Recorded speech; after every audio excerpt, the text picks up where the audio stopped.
বিসমিল্লাহির একটি খোলা কবিতা নির্মলেন্দু গুণ।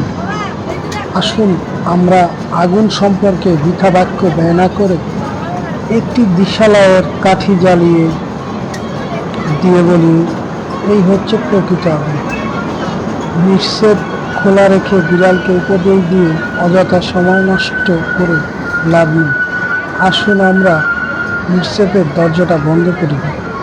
পুঁজিবাদী শোষণের পথ খোলা রেখে সম্ভব নয় প্রকৃত মুক্তির স্বপ্ন দেখানো।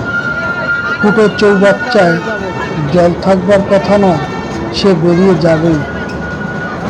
ওটাই জলের ধর্ম। আমাদের ধর্ম ভিন্ন হলেও টাকার ধর্ম একই। বুদ্ধিমান কৃষক তাই আগাছা উপড়ে ফেলে সময় মতো, নইলে তার কষ্টে কর্ষিত জমিতে কি ফলতে ফসল। পরগাছার আক্রমণ থেকে ফলবান বৃক্ষকে রক্ষা করতে হয় পরগাছার গোড়া কেটে দিয়ে।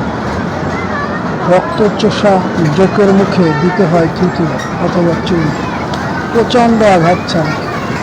পৃথিবীতে কবে কোন দেয়ার ভেঙেছে পরিশ্রম ভোগী ধনিক শ্রেণীর সর্বনাশ ছাড়া?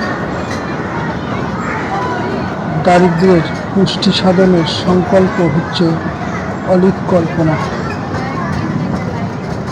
সুফল লাভ কি সম্ভব সুকর্ম ব্যতি রেখে, কিংবা শস্যভূমির